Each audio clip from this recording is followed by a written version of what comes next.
ಪ್ರಮುಖ ಮತ್ತು ಸ್ಥಳೀಯ ಪತ್ರಿಕೆಗಳ ಸ್ಥಳೀಯ ಎಲ್ಲ ಪತ್ರಕರ್ತ ಮಿತ್ರರೇ, ಆಗಲೇ ನಮ್ಮ ಶರಣ ಸಂಸ್ಕೃತಿ ಉತ್ಸವ 21ನೇ ಶ್ರೀ ಶೂನ್ಯ ಸಂಪಾದನಾ ಮಠದ ಶರಣ ಸಂಸ್ಕೃತಿಯ ಉತ್ಸವ ಅದು ಹೇಗೆ ಜರುಗ್ತದೆ, ಯಾರ್ಯಾರು ಅತಿಥಿಗಳು ಇತ್ಯಾದಿ ಬರ್ತಾರೆ, ಹೇಗೆ ನಡೀತದೆ ಕಾರ್ಯಕ್ರಮ ಅನ್ನೋದರ ಬಗ್ಗೆ ಸವಿಸ್ತಾರವಾಗಿ ಶರಣ ಸಂಸ್ಕೃತಿ ಉತ್ಸವದ ಅಧ್ಯಕ್ಷರಾದ ಮಾನ್ಯ ಶ್ರೀ ಶಂಕರ್ ಗುರೋಶಿ ಅವರು ತಮಗೆಲ್ಲ ತಿಳಿಸಿದ್ದಾರೆ.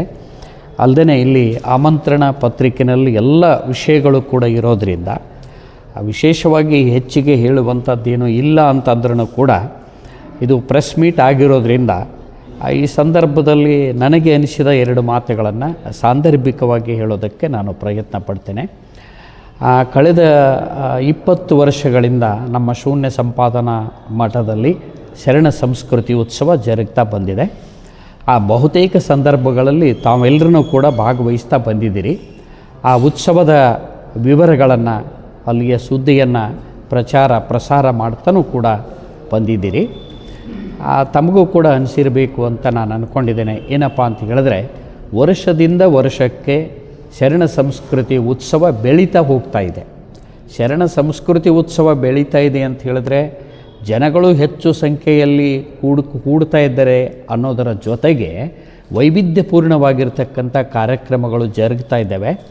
ಮತ್ತು ವರ್ಷದಿಂದ ವರ್ಷಕ್ಕೆ ವಿಭಿನ್ನ ವ್ಯಕ್ತಿತ್ವದ ಅತಿಥಿಗಳು ಪ್ರಥಮ ಸಲ ಗೋಕಾಕಿಗೆ ಬರ್ತಾ ಇದ್ದಾರೆ ಅನ್ನುವಂಥದ್ದು ಭಾಳ ಮುಖ್ಯವಾಗಿ ತಮಗೆ ಗೊತ್ತಿದೆ. ಆದರೂ ತಮ್ಮ ಗಮನಕ್ಕೆ ತರೋದು ಅಂತ ಹೇಳಿದ್ರೆ, ಈ ಸಲದ ಕಾಯಕಶ್ರೀ ಪ್ರಶಸ್ತಿಗೆ ಆಯ್ಕೆಯಾಗಿರ್ತಕ್ಕಂಥವರು ಪದ್ಮಶ್ರೀ ಸುನೀತಾ ಕೃಷ್ಣನ್ ಅಂಥೇಳಿ. ಈ ಹಿಂದೆ ಎಂತೆಂಥವ್ರು ಬಂದಿದ್ದರು ಅನ್ನೋದು ತಮ್ಗೆ ಗೊತ್ತಿದೆ. ಈ ಆಮಂತ್ರಣ ಪತ್ರಿಕೆ ಕೊನೆಗೂ ಅಚ್ಚಾಗಿದೆ ಮತ್ತು ಹೊರಗಡೆಗೂ ಕೂಡ ಅದನ್ನೆಲ್ಲ ಪ್ರದರ್ಶನಕ್ಕೆ ಇಡಲಾಗಿದೆ. ಎಂತೆಂಥ ಘಟಾನುಘಟಿಗಳು, ದೊಡ್ಡ ದೊಡ್ಡ ಸಾಹಿತಿಗಳು, ವಿದ್ವಾಂಸರು, ಆಮೇಲೆ ವಿಜ್ಞಾನಿಗಳು, ಅಂತಾರಾಷ್ಟ್ರ ಮಟ್ಟದಲ್ಲಿ ಪ್ರಖ್ಯಾತಿಯನ್ನು ಗಳಿಸಿಕೊಂಡಿರ್ತಕ್ಕಂಥವ್ರು ಬಂದು ಹೋಗಿದ್ದಾರೆ. ಆದರೆ ನನ್ನ ದೃಷ್ಟಿನಲ್ಲಿ ಈ ಸಲ ಬರ್ತಕ್ಕಂಥವರು ಇಂಥವರಲ್ಲ, ಅವರಿಗೆ ವಿಭಿನ್ನವಾಗಿರ್ತಕ್ಕಂಥವ್ರು. ಬಹುಶಃ ಈ ವಿಭಿನ್ನತೆ ಅನ್ನುವಂಥದ್ದನ್ನು ಶೋಧ ಮಾಡತಕ್ಕಂಥವರು, ಹುಡುಕತಕ್ಕಂಥವ್ರು, ಅವರಿಗೆ ಬಹಳ ಟ್ಯಾಲೆಂಟ್ ಇರ್ತದೆ ಅಂತ ನಾನು ಅಂದ್ಕೊಂಡಿದ್ದೇನೆ ಸರ್. ಯಾಕೆಂದರೆ ಒಂದು ಯೋಗ್ಯತೆಯನ್ನು ಗುರುತಿಸಬೇಕಾದ್ರೆ ನಮಗೂ ತಲೆ ಇರಬೇಕಾಗ್ತದೆ, ನಮಗೂ ಯೋಗ್ಯತೆ ಇರಬೇಕಾಗ್ತದೆ ಅಂತ ನಾನು ಅಂದ್ಕೊಂಡಿದ್ದೇನೆ.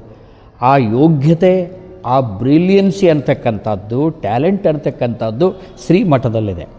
ಪೂಜ್ಯ ಮುರುಘರಾಜೇಂದ್ರ ಮಹಾಸ್ವಾಮಿಗಳವರ ನೇತೃತ್ವದಲ್ಲಿ ಹೇಳಿದ್ರೇನು ತಪ್ಪು ಅಂತ ನಾನು ಅಂದ್ಕೊಂಡಿಲ್ಲ. ಏಕಮೇವಾದ್ವಿತೀಯ ವ್ಯಕ್ತಿಯಾಗಿ ನಮ್ಮ ಅಡವೀಶವರು ಈ ಹಿಂದೆಲ್ಲ ಅವ್ರ ಜೊತೆಗೆ ನಾವು ಹೋಗ್ತಾಯಿದ್ವಿ ಮತ್ತು ಯಾರು ಗೆಸ್ಟ್ ಕರೆಸಬೇಕು ನಾವೆಲ್ಲ ಚರ್ಚೆ ಕೂಡ ಮಾಡ್ತಾಯಿದ್ದೀವಿ. ಈಗ ಅವರು ಏಕಮೇವಾದ್ವಿತೀಯವಾಗಿ ಹೇಗೆ ಹುಡುಕಿದ್ದಾರೆ, ನನಗೆ ಆಶ್ಚರ್ಯ ಆಯಿತು. ಬೆಳಗ್ಗೆ ಅವರ ಜೊತೆಗೆ ಈ ಮಾತುಗಳನ್ನು ಹಂಚಿಕೊಂಡೆ. ಪದ್ಮಶ್ರೀ ಸುನೀತಾ ಕೃಷ್ಣನ್ ಭಾಳ ಜನಕ್ಕೆ ಗೊತ್ತಿಲ್ಲ, ಆದರೆ ಇಡೀ ದೇಶ, ಇಡೀ ಅಂತಾರಾಷ್ಟ್ರನೇ ಬೆರಳು ಕಚ್ಕೋಬೇಕು ಅಂಥ ಕೆಲಸ ಮಾಡಿರ್ತಕ್ಕಂಥ ಮನುಷ್ಯರು. ಇವರು ಯಾರು ಅಂತ ಕೇಳಿದ್ರೆ ಪತ್ರಕರ್ತ ಮಿತ್ರರಿಗೆ ತಮಗೆಲ್ಲ ಗೊತ್ತು. ಒಬ್ಬ ಕೊಚ್ಚಿ ಹೆಣ್ಮಗಳು, ಕೊಚ್ಚೆಯಲ್ಲಿ ಬಿದ್ದಂಥವಳು, ಕೊಚ್ಚೆಯಲ್ಲಿ ಕೆಡವಿ ಇರ್ತಕ್ಕಂಥ ಸಮಾಜದೊಳಗೆ ಇರ್ತಕ್ಕಂಥ ಹೆಣ್ಮಗಳು. ಈಗ ನಾವು ಕೆಸರಿನಲ್ಲಿ ಕಮಲ ಹುಟ್ಟುತ್ತದೆ ಅಂತವಲ್ಲ, ಅಂಥದಕ್ಕೆ ಶ್ರೇಷ್ಠ ನಿದರ್ಶನ ಆ ಹೆಣ್ಮಗಳು. ಹೇಳೋದಕ್ಕೆ ಒಮ್ಮೊಮ್ಮೆ ಅಸಹ್ಯ ಅನ್ನಿಸ್ತದೆ, ಆದರೆ ಸತ್ಯ ಸಂಗತಿ ಹೇಳೋದಕ್ಕೆ ನಾವು ನಾಚ್ಕೊಳ್ಬಾರ್ದು, ಅಸಹ್ಯ ಪಟ್ಕೊಳ್ಬಾರ್ದು ಅಂತ ನಾನು ಅಂದ್ಕೊಳ್ತಾ ಇದ್ದೇನೆ. ಏನಂತ ಹೇಳಿದ್ರೆ, ತಾವೆಲ್ಲ ನೋಡಿದ್ದೀರಿ ಅಂತ ನಾನು ಅಂದ್ಕೊಂಡಿದ್ದೇನೆ. ಈ ಹೆಣ್ಮಗಳು ಮೇಲೆ ಹದಿಹರೆಯದೊಳಗನೆ 8 ಜನ ದುಷ್ಟ ಪುರುಷರು ಏಕಕಾಲಕ್ಕೆ ಅತ್ಯಾಚಾರ ಮಾಡ್ತಾರೆ. ಏಕಕಾಲಕ್ಕೆ ಅತ್ಯಾಚಾರ ಮಾಡಿ ಅದರಲ್ಲಿ ಕೆಲವರು ಹಲ್ಲೆ ಮಾಡ್ತಾರೆ, ಅವಳ ಮೇಲೆ ಕಿವಿ ಕಳ್ಕೊಳ್ತಾರೆ, ಕಿವುಡಿದ್ದಾರೆ ಇವತ್ತಿಗೂ ಕೂಡ. ಇಷ್ಟಾದ ಮೇಲೆ ಅನೇಕ ಸಾಮಾಜಿಕವಾದ ದುಷ್ಟರ ಲೈಂಗಿಕ ದೌರ್ಜನ್ಯಕ್ಕೆ, ಹಿಂಸೆಗೆ ಒಳಗಾಗಿರ್ತಕ್ಕಂಥ ಹೆಣ್ಮಗಳು ಆತ್ಮಹತ್ಯೆಗೂ ಕೂಡ ಹೋಗ್ತಾರೆ.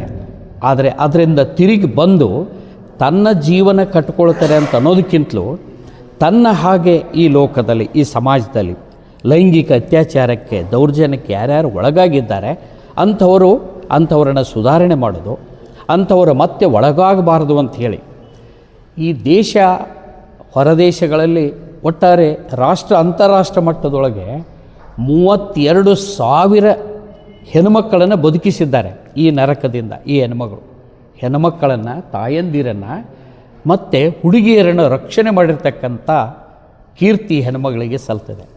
ಅಂದರೆ ಮತ್ತಾರಾದರೂ ಸತ್ತು ಹೋಗ್ಬೋದಾಗಿತ್ತು.